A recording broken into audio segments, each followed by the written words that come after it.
Howard Philip Lovecraft. Le festival.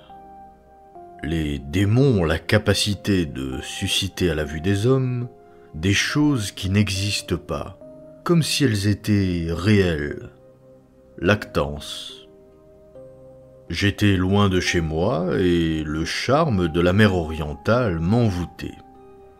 Dans le crépuscule, je l'entendais battre les rochers et je savais qu'elle s'étendait de l'autre côté de la colline, où les saules noueux se tordaient contre le ciel et les premières étoiles du soir.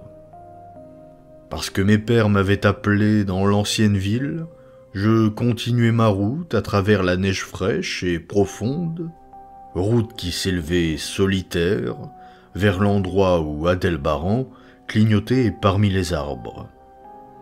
Je poursuivais mon chemin vers la ville très ancienne que je n'avais jamais vue, mais dont j'avais souvent rêvé.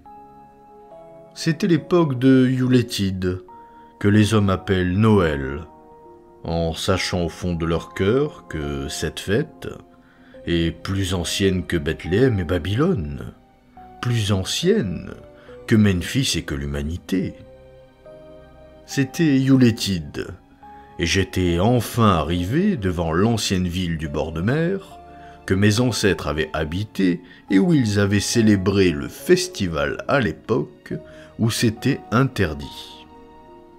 Où ils avaient recommandé à leurs fils de célébrer le festival une fois par siècle pour que le souvenir des secrets antiques ne se perdît pas. Les miens venaient d'un vieux peuple, vieux déjà quand ce pays fut colonisé il y a 300 ans. Et ils étaient étranges, car ils étaient venus, peuple sombre et furtif, de jardins d'opiacés pleins d'orchidées. Ils parlaient une autre langue avant d'apprendre celle des pêcheurs aux yeux bleus. Maintenant, ils étaient éparpillés et célébraient des rites mystérieux que personne d'autre ne comprenait. J'étais le seul, cette nuit-là, à revenir dans la vieille ville de pêcheurs, ainsi que l'ordonnait la coutume. Car seuls les pauvres et les solitaires se souviennent. De l'autre côté de la colline, je vis Kingsport, qui s'étendait dans les frimas. Kingsport sous la neige, avec ses anciennes girouettes, ses clochers, ses poutres de fête et ses cheminées, ses quais et ses petits ponts, ses sols et ses cimetières. Ces labyrinthes interminables de rues escarpées, étroites, sinueuses, son pic vertigineux dominé par l'église, que le temps n'ose altérer, et ces dédales sans fin de maisons coloniales, entassées et éparpillées à tous les niveaux comme un jeu de cubes.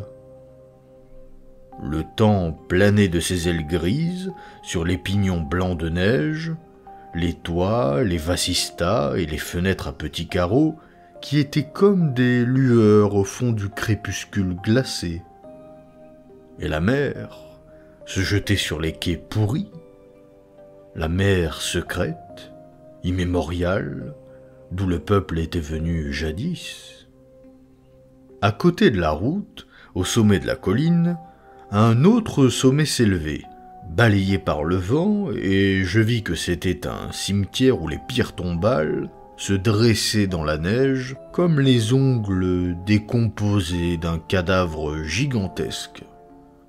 La route, sans empreinte, était très solitaire, et parfois il me semblait entendre dans le lointain un grincement horrible, tel celui d'un gibet dans le vent. On avait pendu 4 membres de ma famille en 1692, mais je ne savais pas exactement à quel endroit. Ils s'étaient rendus coupables de sorcellerie. La route serpentait en descendant la pente qui menait à la mer. Je tendis l'oreille pour entendre les bruits joyeux d'un village dans le soir, mais aucun son ne me parvint. Je me dis que ce vieux peuple puritain pouvait avoir des coutumes de Noël particulières, et qu'il priait peut-être silencieusement au coin du feu. C'est pourquoi je ne cherchais plus à entendre des échos de réjouissance.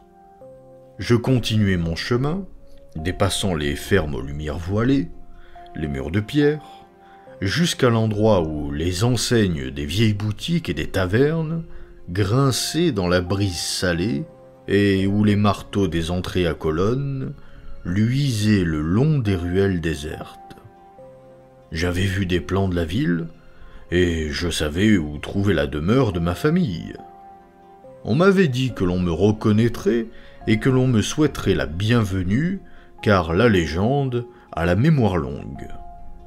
C'est pourquoi je me hâtai, dans Box Street et jusqu'à Circle Court, sur la neige fraîche du dallage de pierre de la ville, là où Green Lane rejoint Mark House. Les vieilles cartes étaient encore bonnes et je n'eus aucune difficulté, quoique à Arkham, ils aient dû mentir en disant que les trolleybus allaient jusque-là, car je ne vis aucun câble au-dessus de ma tête. Je fus heureux d'avoir choisi de marcher, car vu de la colline, le village blanc m'avait paru magnifique. Et maintenant, j'étais impatient de frapper à la porte de ceux de mon peuple, la 7e maison à gauche dans Green Lane, avec son vieux toit pointu et ses 2 étages construits avant 1650. En arrivant, je vis qu'il y avait de la lumière à l'intérieur. À voir ses vitres en losange, je jugeai que la maison n'avait pas beaucoup changé depuis sa construction. La partie supérieure surplombait la rue étroite, envahie par l'herbe, et touchait presque le haut de la maison d'en face, si bien que je me trouvais dans une sorte de tunnel. Il n'y avait pas de trottoir, mais beaucoup de maisons avaient des portes surélevées que l'on atteignait par un double escalier à rampe de fer. Le paysage était curieux. Il me plaisait, mais j'aurais préféré voir des empreintes dans la neige, des gens dans les rues et des fenêtres aux rideaux non tirés. Tandis que je frappais à la porte avec l'archaïque marteau de fer, j'avais un peu peur. Une crainte s'était glissée en moi, peut-être due à l'étrangeté de mon passé, à la tristesse du soir et au silence bizarre de cette vieille ville aux coutumes insolites. Lorsqu'on répondit à mes coups, la crainte s'empara de moi, car je n'avais entendu aucun pas avant que la porte ne s'ouvrît en grinçant. Le vieil homme en chemise de nuit et en pantoufles, qui se tenait dans l'entrée, avait un visage inexpressif qui me rassura. Il me fit comprendre par signe qu'il était muet. Il écrivit un message de bienvenue ancien, avec un stylet, sur la tablette de cire qu'il portait. Il me fit signe d'entrer dans une pièce basse, éclairée aux bougies, aux chevrons apparents, où se trouvaient quelques meubles massifs et sombres du XVIIe siècle. Le passé ici était vivace. Il y avait un âtre monumental et un rouet sur lequel une vieille femme en châle et bonnet était penchée, filant silencieusement. Une vague humidité planait sur cet endroit, et je m'étonnais de l'absence de feu. Le banc à haut dossier faisait face à la rangée de fenêtres aux rideaux tirés, et semblait être occupé, bien que je n'en fusse pas sûr. Je n'aimais guère ce que je voyais, et de nouveau j'eus peur. Cette peur était accrue par l'expression des visages de mes hôtes. Leurs yeux ne bougeaient pas, et leur peau ressemblait trop à la cire. Je fus bientôt sûr que ce n'était pas un visage, mais un masque habile. Cependant, les mains flasques et gantées de l'homme écrivirent quelques mots sur la tablette. Il me fallait attendre un instant avant qu'on me conduise au lieu du festival. Désignant une chaise, une table et une pile de livres, le vieil homme quitta la pièce. Et quand je m'assis pour lire, je vis que ces livres, vieux et moisis, comprenaient le terrible merveille de la science, du vieux Morister, le redoutable Sadducismus Triumphatus de Joseph Glanville, publié en 1681, le terrifiant Daimonolatria de Rémigius, imprimé en 1595 à Lyon, et puis encore l'innommable Necronomicon, livre que je n'avais jamais lu, mais dont j'avais entendu dire des choses monstrueuses. Personne ne me parlait, mais j'entendais le grincement des enseignes dans le vent, au dehors, et le chuintement du rouet pendant que la vieille femme en bonnet continuait en silence à filer, à filer. Je trouvais la pièce, les livres et les gens sinistres et inquiétants, mais comme la vieille tradition de mes ancêtres m'avait convié à d'étranges célébrations, je décidai de m'attendre à des choses bizarres. J'essayai donc de lire, et je fus bientôt absorbé par quelque chose que je découvris dans ce maudit Necronomicon. Une pensée et une légende trop horribles pour une conscience et un esprit sain, quand, soudain, je crus entendre l'une des fenêtres de la pièce se refermer, comme si elle avait été furtivement ouverte. Cela sembla se produire après un frottement qui ne venait pas du rouet de la vieille femme. L'antique pendule avait sonné à ce moment-là. Après quoi, je perdis la sensation qu'il y avait quelqu'un sur le banc, et je lisais avec intensité et frayeur lorsque le vieil homme revint, botté vêtu d'un ample costume ancien. Il s'assit sur le banc, si bien que je ne pouvais le voir. L'attente fut très éprouvante pour mes nerfs, et le livre blasphématoire que j'avais entre les mains l'aggravait. Lorsque 11 heures sonnèrent, cependant, le vieil homme se leva, se glissa jusqu'à une énorme commode sculptée et en sortit 2 capes à capuchon. Il s'enveloppa dans l'une et drapa l'autre autour de la vieille, qui avait cessé son travail monotone. Puis ils se dirigèrent ensemble vers la porte. La femme boitait et le vieil homme, après avoir ramassé le Necronomicon, m'enjoignit de les suivre en rabattant son capuchon sur son visage ou son masque impassible. Nous sortîmes dans le réseau tortueux, sans lune, de cette ville incroyablement vieille. Les lumières derrière les fenêtres aux rideaux tirés disparaissaient l'une après l'autre, et l'étoile du chien lorgnait d'une façon menaçante cette multitude de silhouettes drapées et encapuchonnées qui sortaient des maisons pour former une procession monstrueuse.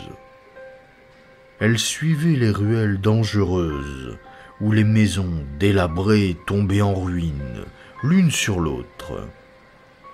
Elle glissa dans des cours et des cimetières où les lanternes agitées formaient des constellations ivres. Parmi cette foule silencieuse, je suivais mes guides muets, bousculés par des coudes qui semblaient surnaturellement mous, et pressés par des poitrines et des corps qui semblaient anormalement flasques. Mais je ne vis aucun visage et n'entendis aucun mot. Je remarquai que tous les pèlerins convergeaient en un point où se rejoignaient toutes les allées, au sommet d'une hauteur, au centre de la ville, surplombée par une grande église blanche. Je l'avais vue de la route, au crépuscule, et elle m'avait fait frissonner, car Adalbaran m'avait semblé se balancer au-dessus du clocher fantomatique. L'église était entourée d'un espace découvert. D'un côté, des tombes spectrales, de l'autre, un square pavé d'où le vent avait balayé la neige et où s'alignaient des maisons archaïques à l'aspect inquiétant. Des feux follets dansaient sur les tombes, révélant des paysages affreux. Mais, curieusement, ils ne produisaient pas d'ombre. Après le cimetière, il n'y avait plus de maison, et je pouvais apercevoir le sommet de la colline et le scintillement des étoiles sur le port, bien que la ville fût invisible dans la nuit. Une fois seulement, une lanterne s'agita horriblement dans les ruelles tortueuses, en rattrapant la foule qui s'engouffrait maintenant silencieusement dans l'église. J'attendis que le groupe eût disparu dans l'entrée noire, et que les traînards furent passés. Le vieil homme me tirait par la manche, mais je résolus d'être le dernier à entrer. Franchissant le seuil et pénétrant dans le temple plein et ténébreux, je me retournai pour regarder encore une fois le monde extérieur, tandis que la phosphorescence du cimetière donnait un reflet nauséeux au dallage du sommet de la colline. Je frissonnais, car si le vent n'avait pas laissé beaucoup de neige, il en restait quelques plaques sur le chemin qui menait à la porte, et mon rapide coup d'œil révéla à mes yeux troublés qu'elle ne portait aucune empreinte de pied, pas même les miennes. L'église était à peine éclairée par les lanternes, car la plus grande partie de la foule avait déjà disparu. Elle s'était écoulée le long de l'aile, entre les bancs, jusqu'à la trappe menant au caveau, qui béait d'une façon épouvantable, juste devant la chaire. Elle s'y engouffrait sans bruit. Je descendis docilement les marches usées et me retrouvai dans la crypte sombre et suffocante. L'extrémité de cette procession sinueuse de promeneurs nocturnes paraissait vraiment horrible, et en les voyant se glisser dans une vénérable tombe, je leur trouvais l'air plus horrible encore. Puis je remarquai que le fond de la tombe comportait une ouverture par laquelle la foule se glissait. L'instant d'après, nous étions tous en train de descendre un escalier de pierre, mal taillé, un escalier en spirale, étroit, humide, à l'odeur particulièrement forte, et qui s'enfonçait en tournant sans fin dans les entrailles de la colline, passant devant des murs monotones de pierres suintantes. Ce fut une descente effrayante. Je remarquai au bout d'un moment que les murs et les marches changeaient de nature, comme s'ils étaient taillés dans le roc. Ce qui me troublait le plus, c'était que cette myriade de pas ne faisait aucun bruit et ne suscitait aucun écho. Après l'éternité de cette descente, je vis des passages ou des terriers latéraux qui, venus des profondeurs de ténèbres inconnues, aboutissaient à ce puits du mystère nocturne. Ils devinrent bientôt très nombreux, comme des catacombes sacrilèges, chargées d'une menace sans nom. Et leur forte odeur de décomposition devint vite insoutenable. Je savais que nous devions avoir traversé la montagne et nous trouver sous le sol même de Kingsport. Et je frissonnais à l'idée d'une ville aussi âgée et aussi rongée par cette vermine souterraine. Puis je vis la lueur tremblotante d'une lumière pâle, et j'entendis le clapotis insidieux d'eau ténébreuse. Je frissonnai de nouveau, car les événements de cette nuit ne me plaisaient guère. J'eusse souhaité n'avoir jamais été invité par mes ancêtres à participer à ce rite primitif. Comme les marches et le passage s'élargissaient, j'entendis un autre son, comme d'une flûte faible et plaintive. Et soudain, s'étendit devant moi le spectacle sans bornes d'un monde souterrain. Un rivage vaste et fangeux, couvert de champignons, éclairé par une colonne qui vomissait des flammes verdâtres et malsaines, baigné par un large fleuve huileux, issu des abysses terrifiants et insoupçonnés, pour se joindre aux golfes les plus noirs de l'océan immémorial. Oppressé et haletant, je contemplais cette surface maudite de champignons titanesques, de lèpre enflammée et d'eau fangeuse, et vis que les formes enveloppées de capes formaient un demi-cercle autour de la colonne flamboyante. C'était le rite de Yuletide, plus ancien que l'homme et destiné à lui survivre. Le rite primitif du solstice et de la promesse de la venue du printemps après les neiges. Le rite du feu et des arbres toujours verts, de la lumière et de la musique. Et dans la caverne stygienne, je les vis accomplir le rite, adorer la colonne ardente et jeter dans l'eau des poignées de végétation visqueuse qui émettaient des reflets verdâtres dans l'éclat chlorotique.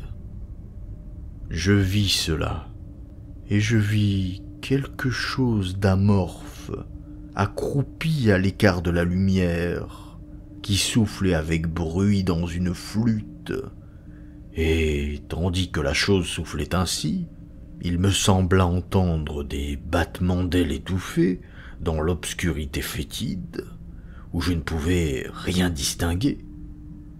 Mais ce qui m'effraya le plus, ce fut cette colonne ardente, jaillie volcaniquement des profondeurs insondables, ne formant aucune ombre, au contraire des flammes ordinaires, et recouvrant la pierre nitreuse d'un vert de gris empoisonné.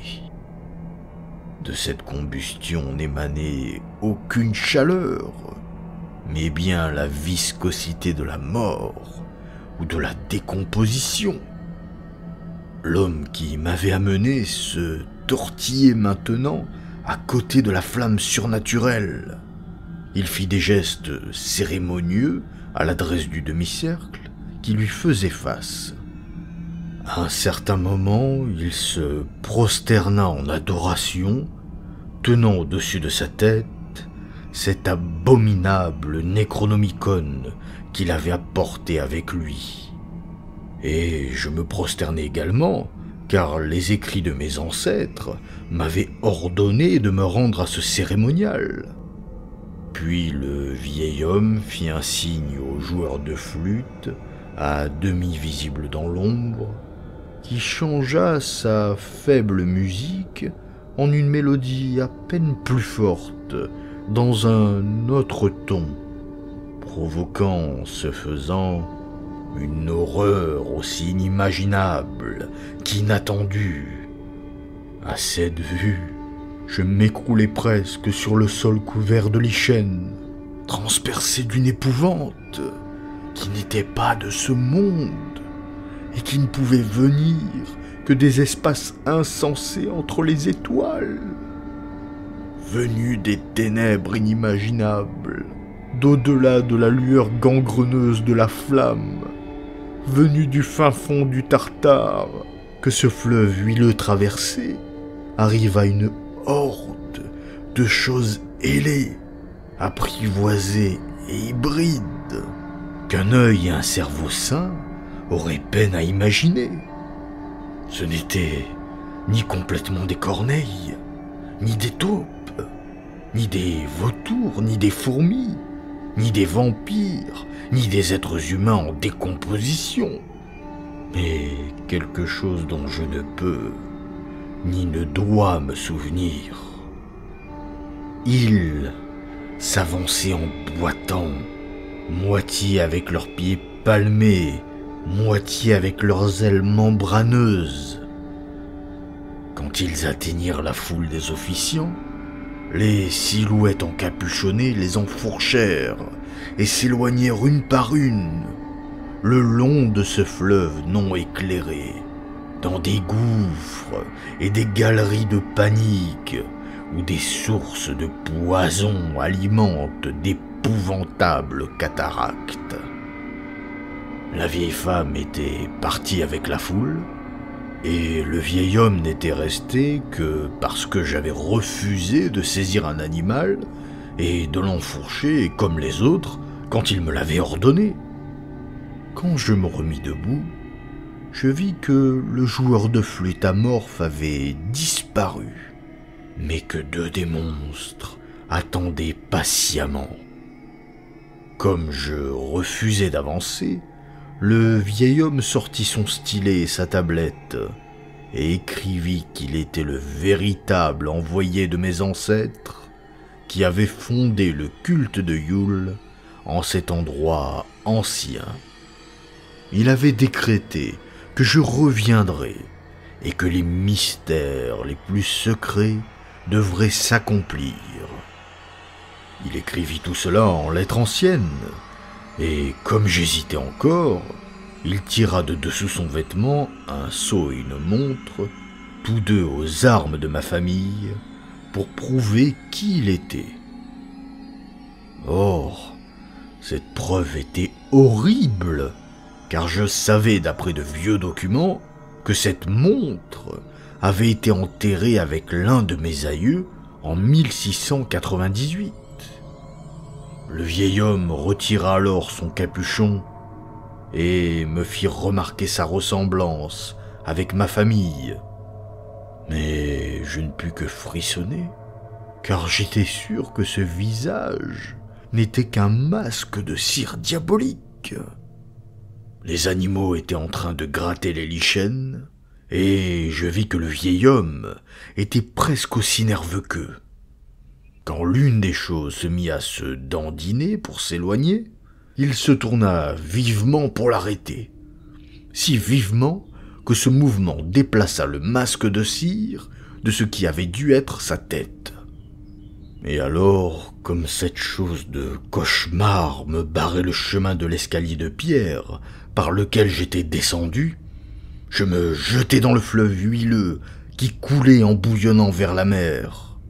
Je me jetai dans ce jus putride de la terre, avant que mes hurlements de délire n'eussent attiré sur moi les légions des charniers de ces profondeurs pestilentielles. À l'hôpital, on me dit qu'on m'avait trouvé à moitié gelé à l'aube dans le port de Kingsport, cramponné à un bout de mât que le hasard avait heureusement placé sur mon chemin. On me dit que j'ai pris la mauvaise direction sur la route de la colline la nuit précédente, et que j'étais tombé de la falaise à Orange Point. Je ne pouvais rien dire, puisque tout était faux. Les larges fenêtres, s'ouvrant sur une mer de toits, dont seulement 1 sur 5 était ancien, et le bruit des trolleys et des voitures dans les rues. Ils me répétèrent avec insistance que c'était la Kingsport et que je ne pouvais le nier. Je délirais en entendant que l'hôpital était situé près du vieux cimetière. Ils m'envoyèrent à l'hôpital Sainte-Marie à Arkham, où l'on pouvait me soigner mieux. Je m'y trouvais bien, car les docteurs étaient larges d'esprit. Ils usèrent de leur influence pour m'obtenir un exemplaire du rare Necronomicon à la bibliothèque de l'université miskatonique. Ils parlèrent d'une psychose, et je convins qu'il valait mieux me débarrasser l'esprit de mes obsessions. Je lus ce chapitre épouvantable. Et je frissonnais doublement, car en vérité, il n'était pas nouveau pour moi. Je l'avais déjà lu, quoi qu'en disent les empreintes. Il valait mieux que j'oublie où je l'avais vu. Mes rêves sont remplis de terreur à cause de phrases que je n'ose pas citer. Je ne citerai qu'un seul passage, traduit de mon mieux en anglais à partir du latin. Les cavernes les plus profondes, écrivait l'arabe fou, l'auteur du Necronomicon, ne peuvent pas être aperçues par les yeux qui voient, car elles recèlent d'étranges et terrifiantes merveilles. Maudite soit la terre où les pensées mortes revivent sous des formes étranges, et damné soit l'esprit que ne contient aucun cerveau. Ibn Shakabao a dit très justement que heureuse est la tombe où n'a reposé aucun sorcier, que heureuse est la ville dont les sorciers ont été réduits en sang, car il est notoire que l'âme de celui qui a été acheté par le diable ne sort pas de son charnier d'argile, mais nourrit et instruit le ver qui ronge, jusqu'à ce que de la décomposition jaillisse la vie, et que les nécrophages de la terre croissent et deviennent assez puissants pour la tourmenter, et s'enflent monstrueusement pour la dévaster. De grands trous sont creusés en secret, là où les portes de la terre devraient suffire, et les choses qui devraient ramper ont appris à marcher.